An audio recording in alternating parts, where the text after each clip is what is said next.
En tant que président du Conseil des représentations des communautés congolaises au Canada, d'ailleurs, je profite de l'occasion pour saluer la présence des différents leaders à travers les pays qui sont présents, que je rencontre ce soir. Et en tant que président de la communauté congolaise de la région de la capitale du Canada, qui englobe Ottawa, Gatineau et les environs, c'est ici l'occasion, Madame la Première ministre, de vous remercier pour votre visite et votre engagement envers la diaspora congolaise. Nous souhaitons en tout cas un fructueux séjour au Canada et espérons que cette rencontre renforcera les liens entre les deux nations, le Canada et le Congo.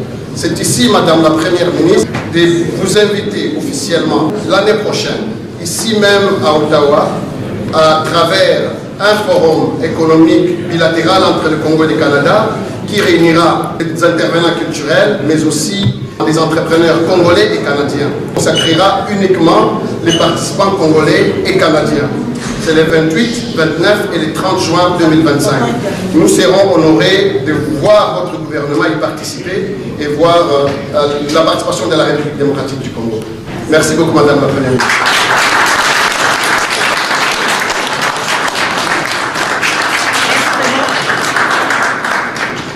Excellence, Madame la Première ministre, permettez-moi de vous appeler Maman Judith, comme chez vous. Vous pouvez être fière de votre diaspora. C'est important pour moi de pouvoir transmettre ce type de message à toute la communauté congolaise. Parce que Dolingi, que développement et pour cannabis est à la base. Pendant longtemps, on a essayé de faire le développement à partir de Kinshasa. Et on s'est rendu compte que ce n'était pas, le président lui-même l'a dit, que ce n'était pas la meilleure option. La meilleure option, c'est de s'assurer qu'on commence le développement à la base. Maintenant, c'est sûr, nous avons un déficit d'infrastructure. Nous n'avons pas nécessairement de route partout. Nous n'avons pas d'énergie partout. Et ça, ce sont nos défis. Nous n'avons pas d'accès à l'eau potable partout. Mais aujourd'hui, ces défis-là sont ce qui est notre force. Parce que quand aujourd'hui, par exemple, dans le programme d'action du gouvernement sur base duquel nous avons été investis, mon gouvernement et moi, nous avons parlé de transformation de l'économie et de création d'emplois. Mais c'est justement ces défis-là, cette recherche d'avoir des routes, cette recherche d'avoir de l'énergie qui va permettre aux investisseurs du secteur privé, investisseurs nationaux comme étrangers, de pouvoir travailler pour qu'on ait des routes à travers des partenariats publics-privés, qu'on ait de l'énergie, qu'on ait de l'accès à l'eau.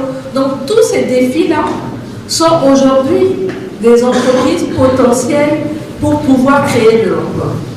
Le gouvernement va faire sa part, bien entendu, et nous avons déjà commencé, nous continuons.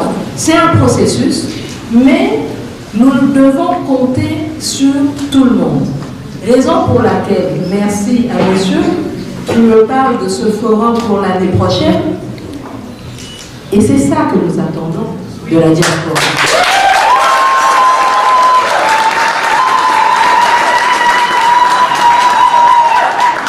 C'est de ça qu'il s'agit.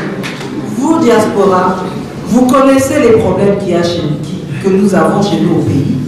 Mais vous pouvez jouer votre partition en réunissant des investisseurs pour pouvoir venir investir chez nous. Maintenant, nous, en tant que gouvernement, nous devons jouer notre part en améliorant le climat des affaires, en donnant une sécurité judiciaire pour ces investisseurs-là. Et c'est le travail que nous sommes en train de faire.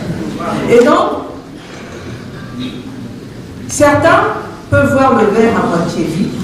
Moi, je préfère voir le verre à moitié plein. Et je sais qu'on va y aller.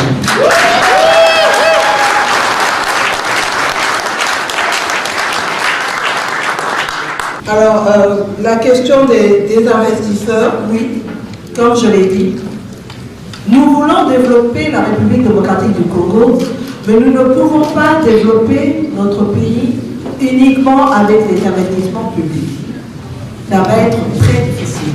Et d'ailleurs, quand on regarde dans le monde, la majorité des pays qui se développent parce qu'ils mettent l'accent sur le secteur privé, n'est-ce pas? Alors, pour nous, comme je l'ai dit aussi, c'est important de pouvoir assurer une certaine sécurité pour ces investisseurs-là. C'est pour ça que nous travaillons sur l'amélioration du climat des affaires.